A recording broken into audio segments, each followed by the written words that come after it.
Dobro. History. Archive.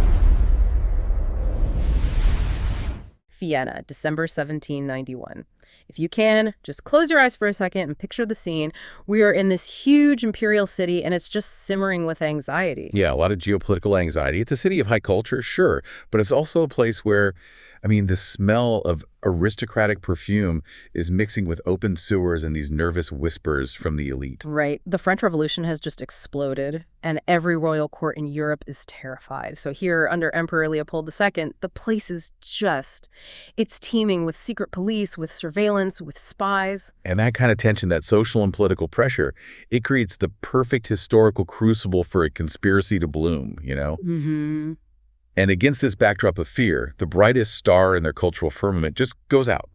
Wolfgang Amadeus Mozart, he's 35, he's at the absolute peak of his, volatile genius. And he'd just given the world the magic flute and was grappling with this enormous, secretive final commission, the Requiem Mass.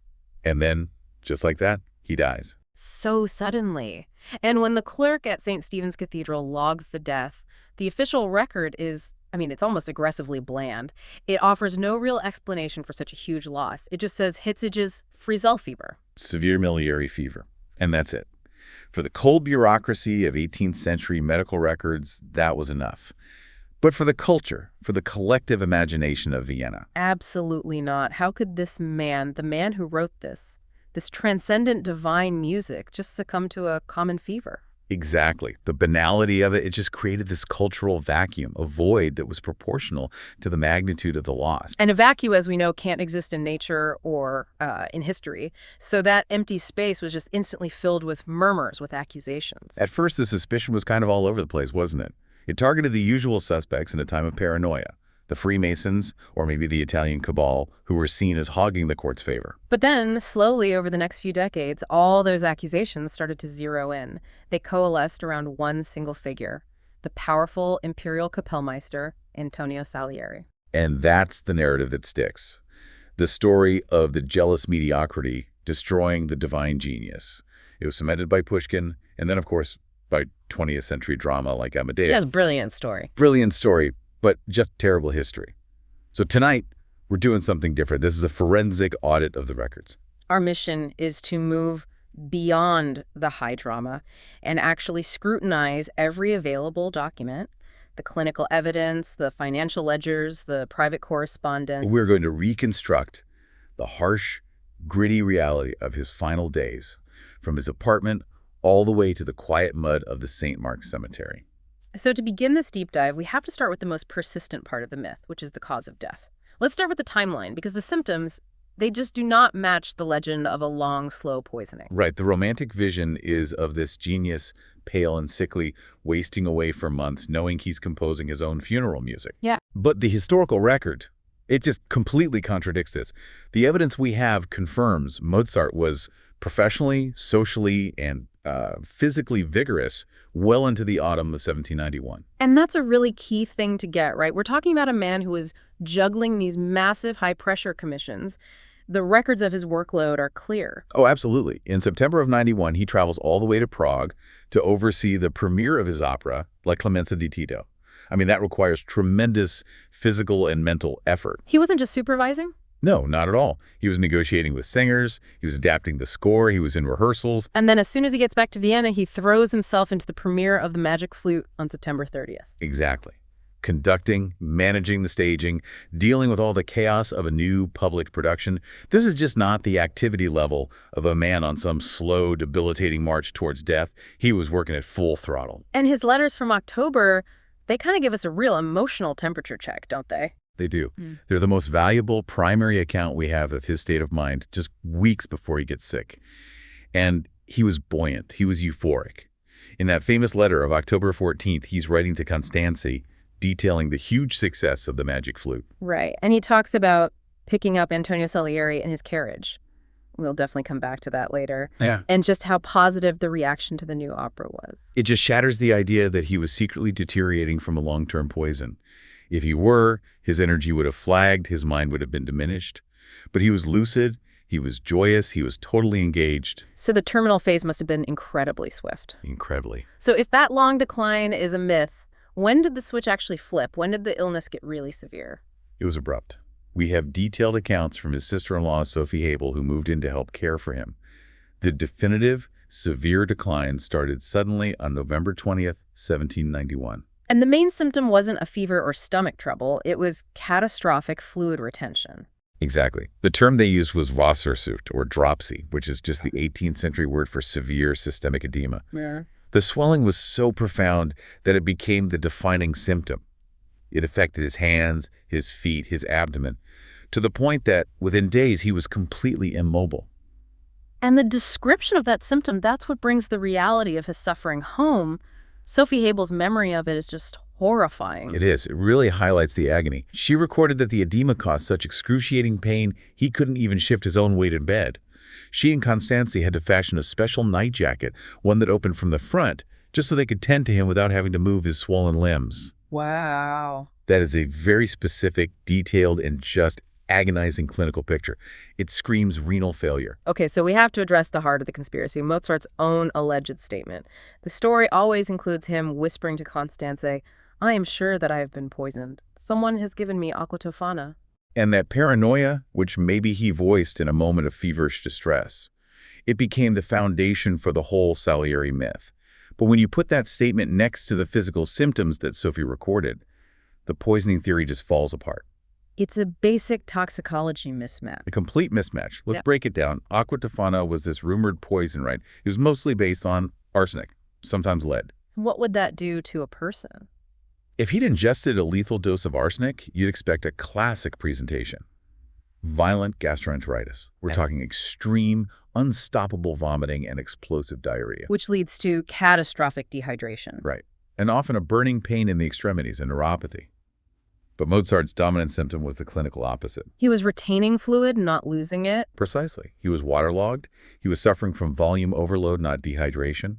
And beyond that, lead poisoning typically causes severe cognitive decline, convulsions. And the evidence suggests he was mentally sharp right up to the very end. That's the detail that really argues against poisoning or even a uremic coma. It's what I'd call the lucidity clue. Even in the terminal stage, just hours before he died on December 4th, he was totally conscious. He was coherent enough to have friends gather at his bedside. They sang through parts of the unfinished Requiem with him. Can you imagine? He was reportedly giving performance advice from his deathbed. To maintain that level of critical awareness while your body is shutting down, it just argues so strongly against the delirium and cognitive degradation you'd see with heavy metal poisoning. He was mentally present, just witnessing his own body's collapse. That's the tragic reality. Yeah. And Sophie Hebel captured that final, heartbreaking moment. She said in his last seconds, she saw him trying to physically mimic the drum passage of the Requiem by puffing out his cheeks. Oh, wow. It was likely an involuntary neurological reflex, or maybe a desperate attempt to communicate before his final cardiovascular collapse. But it just underscores that his brain function was intact, even as his kidneys had completely failed him. So we've established it wasn't a slow poison. It was a sudden, devastating collapse defined by this water retention. If it wasn't a jealous rival, then the killer must have been something far more common in 18th century Vienna. The poison was internal. It was environmental, microbiological. To really get this, we have to zoom out and look at the epidemiological context of Vienna in the 1790s. Right. This wasn't a unique, targeted death. Not at all. He was a statistical casualty. When you look at the death registry protocols from late 1791, you see Vienna was experiencing what medical historians call a minor epidemic of edema-related deaths. And crucially, these were disproportionately affecting younger men. So there was a clear uptick in deaths from Wassersucht right around the time Mozart died. A pathogen was clearly circulating. So he wasn't targeted by a killer. He was just caught in a wave of illness. Okay, so what does modern medical science, looking back at these symptoms forensically, what does it conclude was the most likely diagnosis? The consensus, which was really solidified by a landmark clinical pathological conference in 1991, it points overwhelmingly to one thing: acute post-streptococcal glomerulonephritis. Okay, that is a mouthful. We need to break down how a simple bacterial infection could result in total systemic failure. Right, so it all starts with something really common: a simple streptococcal infection. We know Mozart had a history of rheumatic fever as a child, which means he had a certain vulnerability to strep bacteria. So he likely just caught a standard strep throat or maybe scarlet fever during that epidemic wave that was sweeping Vienna. Exactly. And this is where the immune system, in its effort to fight the bug, essentially turns on the host. A catastrophic autoimmune attack. It's a tragic case of mistaken identity. It's triggered by something called molecular mimicry. The antibodies your body makes to fight the strep bacteria are very effective. The problem is the strep bacteria have proteins that look very similar to the natural protein structures in the filtering units of your own kidneys. So the body confuses its own kidney tissue with the invading bacteria. You've got it. The antigen-antibody complexes that form during the immune response, instead of being cleared from the system, they get lodged specifically within the glomeruli, those tiny, intricate filtering units of the kidneys. And the inflammation from that attack causes the kidneys to just stop working. Total renal failure. The damaged kidneys lose their ability to excrete water and waste products, and that leads directly to the massive fluid overload, the Wassersucht, and the explosive hypertension that was described. It neatly explains every dominant symptom and the rapid demise. And that still leaves the official cause of death, the Hitziges fiber, the fever, and the rash. Does this modern diagnosis account for that specific detail? It completes the picture perfectly. Fiber, which is like a millet seed rash, is clinically consistent with a condition we now call Schillan-Hannock purpura. And that is what exactly? It's a form of vasculitis, an inflammation of the small blood vessels, which is very frequently triggered by a preceding strep infection. It causes a palpable rash, and crucially, it often involves renal failure. The rash, the fever, the kidney failure, the swelling, all the pieces fit together perfectly under this one diagnosis, all triggered by a common bacterium. So the reality is Mozart was killed by the invisible enemy of bacteria and an unlucky autoimmune response. But the tragedy deepens when you realize the final blow might have been delivered by the people trying to save him. It was an iatrogenic death, a death caused or made worse by medical treatment. His doctor, Dr. 𝐃𝐄𝐄𝐏, was working entirely within the confines of 18th century medical orthodoxy. He was following humoral theory, which was all about balancing the body's fluids. But for a patient suffering from renal failure, that treatment was disastrous. Utterly. The fatal misstep was venesection, or bloodletting. The doctor ordered the removal of blood. They also applied cold compresses to his head, which reportedly caused him to shudder violently and lose consciousness. In a patient already battling a severe infection and renal compromise, the last thing you want to do is reduce their blood volume. It would induce shock, acute hypovolemic shock. This rapid drop in blood pressure in an already compromised person would lead inevitably to circulatory collapse, cardiac arrest, or a terminal stroke. So he wasn't murdered by a jealous rival. He was killed by a common strep infection and then pushed over the edge by the most well-meaning but completely wrong medical practice of his era. And that truth is maybe starker and more tragically ironic than any conspiracy. Okay, so if the clinical evidence points away from poison and toward bacterial infection and medical failure, we have to move to the one piece of music that is so tightly linked to his death, the piece that fuels another pillar of the myth, the Requiem. Right. The popular legend is magnificent, isn't it? A cloaked, masked figure death or a shadowy Salieri arrives in the night to commission a funeral mass, and Mozart writes it believing he's composing his own epitaph. It's brilliant drama. But the reality of that commission, as historians have documented, is, well, it's far more grounded in a kind of commercial deception. It was a simple business deal wrapped up in a bizarre, almost comical scheme of ego and fraud. The mysterious stranger was not a messenger of death. He was Anton Leitgeb, the steward of Count Franz von Walsegg. And what was Count Walsegg's motive for this whole cloak and dagger operation? Walsegg was an eccentric nobleman with a lot of money and delusions of musical grandeur. He had this peculiar hobby. He would commission works anonymously from famous composers, pay them well to keep quiet, and then he would painstakingly recopy the score in his own hand and pass it off to his friends as his own work. So he was basically a wealthy, aristocratic musical plagiarist. That's exactly what he was. He wanted this requiem to be performed on the first anniversary of his wife's death, but he wanted credit for composing it. So Mozart took the commission in July 1791 for a very pragmatic fee of 50 ducats. Half paid in advance. A crucial detail. For Mozart, this was just a good gig, a lucrative source of income to help his constantly troubled finances. That initial 25-ducat advance was critical for him, but it became a huge liability for Constanze after he died. So when Mozart died on December 5th, how much of the Requiem was actually finished? The manuscript itself is just a heartbreaking artifact. It was a fragmented torso. Only the opening section, the introitus, was completely orchestrated in Mozart's hand. The rest was just in varying stages of a draft. Some vocal lines, some bass lines, but missing most of the essential orchestration. And then there's that famously incomplete moment, the lacrimosa. That moment just encapsulates his last physical struggle. The manuscript breaks off dramatically after only the 8th bar. You can see the choral entries, the rising strings, and then nothing. The ink just stops mid-phrase. That's the exact point where his hand faltered for the last time. So now Constanze is left with this priceless but very fragmented masterpiece. If he presents an incomplete work, she legally has to return that crucial advance payment to the wealthy count. This was a true financial catastrophe looming over her. An immediate crisis of survival. She knew that her husband's reputation and her family's future depended on completing that work and getting the final payment.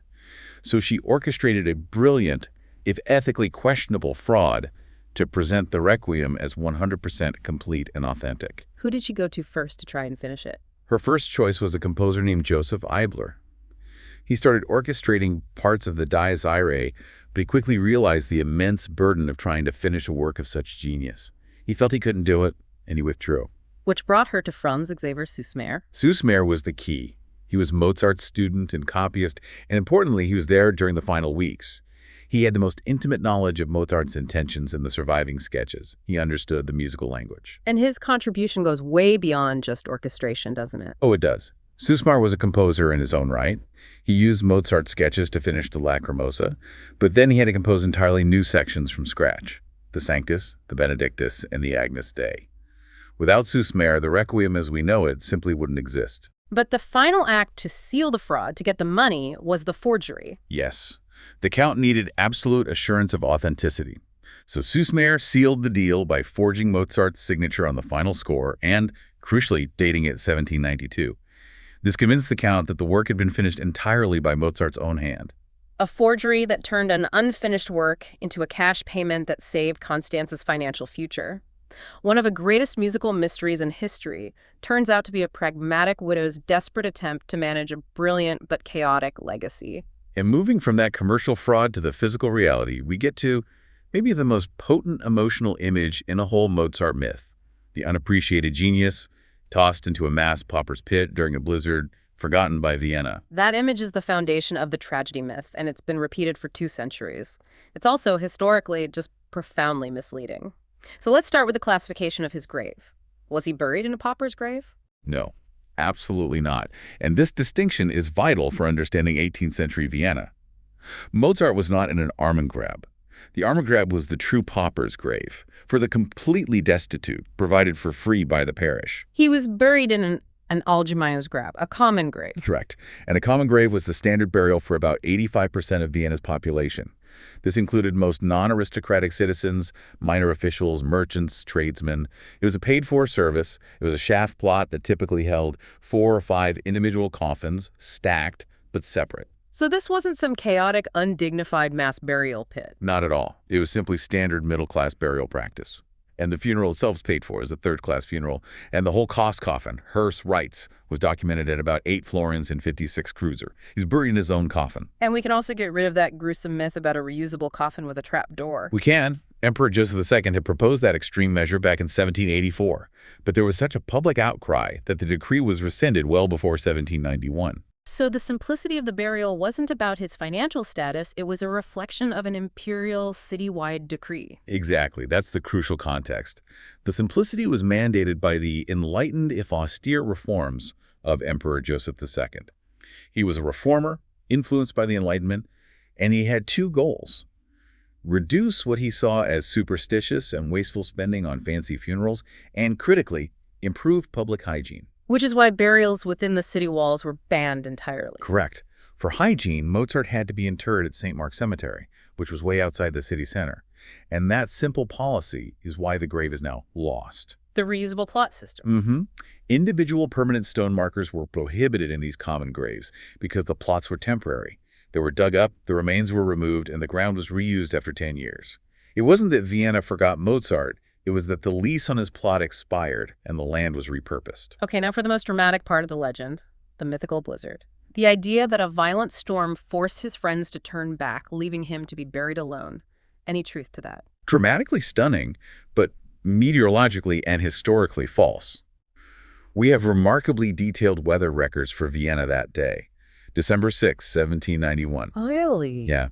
The diaries of Count Karl von Zinzendorf, who was a meticulous chronicler of daily life, and the records from the Vienna Observatory both describe the weather as calm, with a slight mist, and relatively mild for December. No violent storm, no paralyzing snow.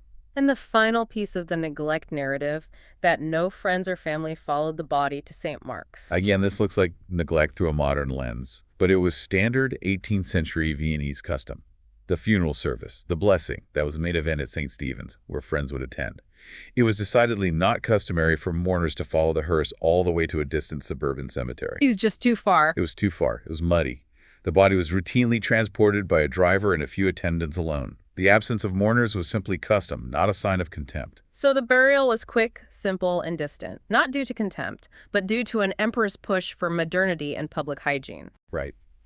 And if the medical evidence points to strep, and the burial points to common custom, we have to spend some real time on the man whose reputation was arguably the biggest casualty of the myth, Antonio Salieri. The historical record really does require his defense, doesn't it? It does. The narrative demands this murderous, jealous rivalry. Yeah. But the real working relationship was, well, it was professional competition, but it was tempered by significant respect and, at times, actual collaboration. Salieri wasn't some minor figure. He was the establishment. He was the most powerful musician in Vienna. He was Imperial Kapellmeister from 1788 well into the 1820s. Of course, they competed for commissions, but they were colleagues in the same highly competitive world. And you mentioned collaboration. We have concrete material evidence that they weren't enemies, evidence that has only recently come to light. It's definitive proof. In 2015, a lost score was discovered at the Czech Museum of Music.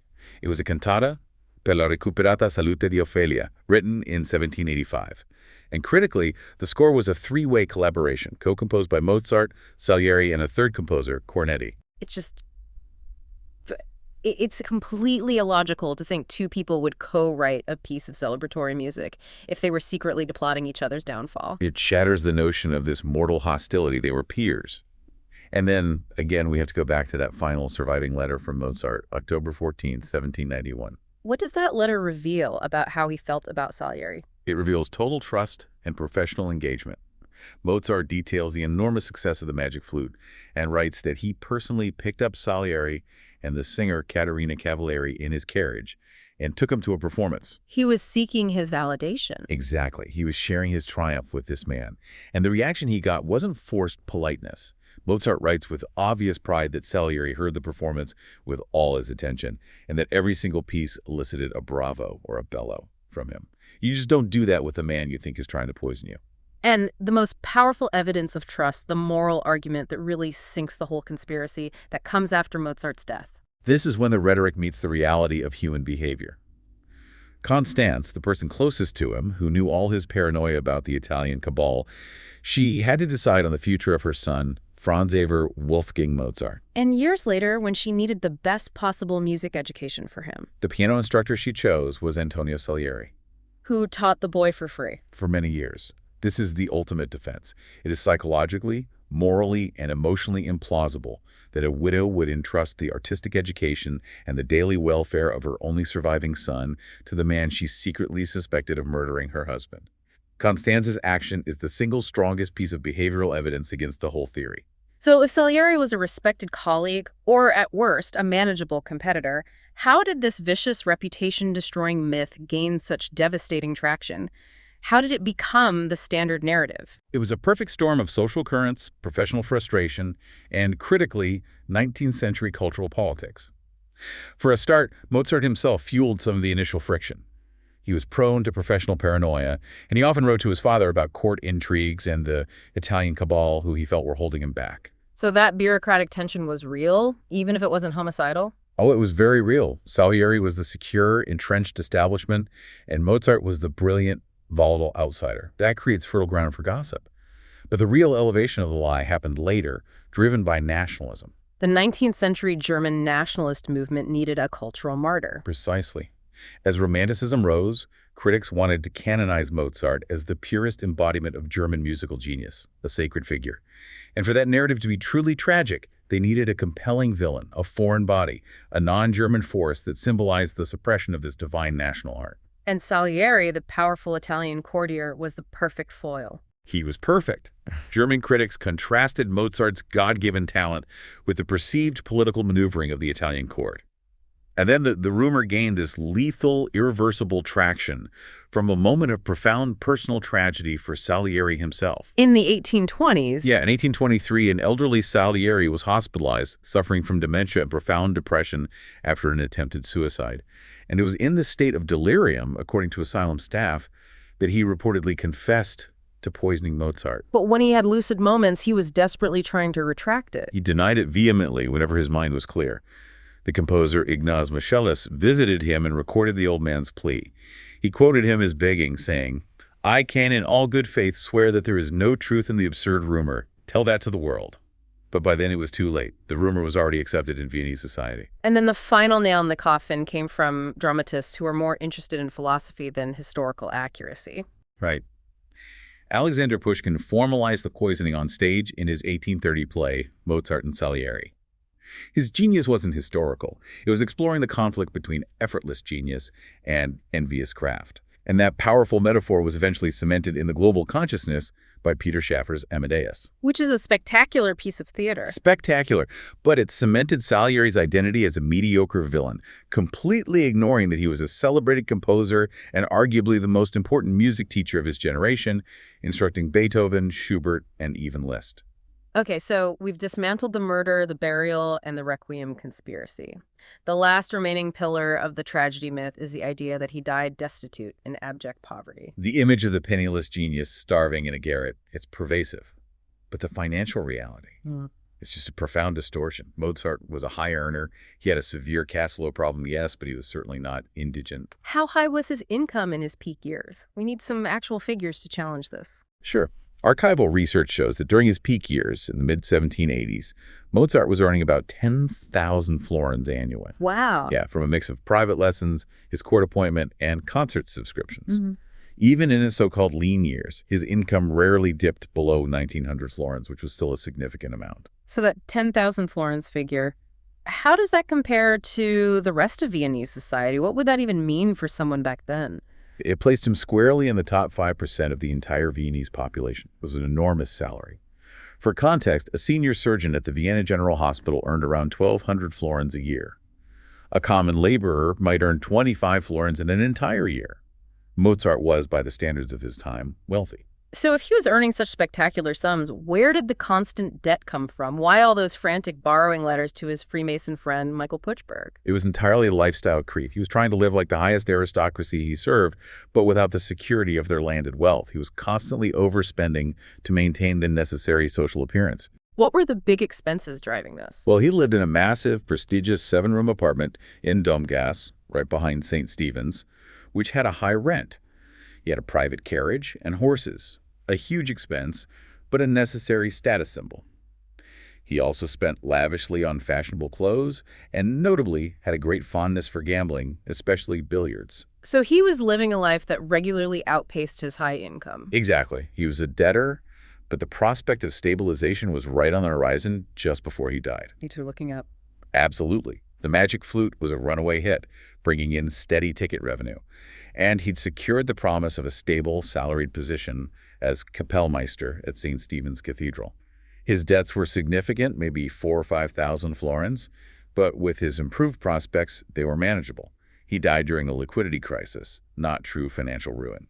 And the final piece of this financial story is Constance, who proved to be an absolute financial powerhouse after his death. She was a formidable businesswoman, a master of legacy management. She understood the commercial value of her husband's name. What did she do? Immediately, she petitioned Emperor Leopold II and secured a substantial widow's pension. That was a key stabilizing income. Then she organized lucrative memorial concerts for cash flow. And most importantly, she aggressively marketed and sold his massive, unorganized catalog of unpublished manuscripts to the publisher Johann André. And André paid handsomely for them. He did because he recognized the enduring value. And her efforts worked.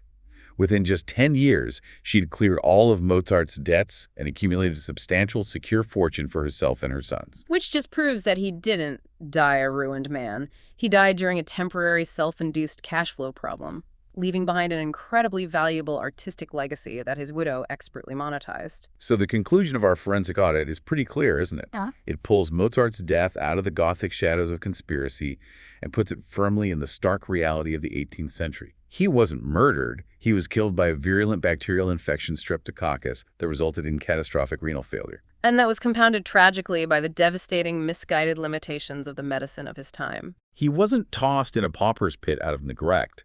He was buried in a common grave following rigorous imperial custom. His reputation wasn't destroyed by a murderous Italian rival, but by 19th century German nationalism and philosophical drama that needed a villain. And the financial records show he died solvent, if leveraged, leaving behind a legacy so valuable that his widow managed it into a family fortune. The simple reality of his passing is medically precise, historically accurate, and in a human sense, far more tragically mundane than the myth allows. And that leads us right to the psychology of why the Salieri myth endures. Humanity just struggles to accept that genius, that divine creative force could be extinguished by something as pedestrian as kidney failure after a common strep throat. The banality is unacceptable. Totally. The myth of the jealous mediocrity destroying the divine genius transforms this random statistical loss into a meaningful, dramatic tragedy. It gives purpose and a comprehensible antagonist to the chaos of death. So let's summarize the key facts we've established one last time. The cause of death. Acute post-streptococcal glomerulonephritis caused by a bacterium. The burial. A standard common grave at St. Mark's, following official Viennese custom, not a pauper's grave. And the weather was calm, not a blizzard. Antonio Salieri, a respected working colleague who co-composed with Mozart and later, out of goodwill, taught his son for free. The Requiem. A legitimate commission by Count Walsegg, finished under severe commercial duress by his student, Süssmayr, using a necessary forgery to secure the payment. And the finances. Mozart was a high earner in a debt-driven liquidity crisis, whose valuable legacy was managed into a fortune by Constance. And here's a final provocative thought for you to consider. The very simplicity of Mozart's common grave, the thing that fueled the tragic myth, was actually decreed by the enlightened Emperor Joseph II in a calculated attempt to modernize and impose rational, institutionalized efficiency, prioritizing public hygiene over individual status. So was Mozart's death, and the powerful, enduring myth that grew around it, less about personal tragedy and more about the cultural failure of the age to accept the quiet, often anonymous, ending that institutionalized modernity was suddenly imposing on everyone, even the most transcendent genius. Something for you to mull over as you listen to that beautiful, forged Requiem next.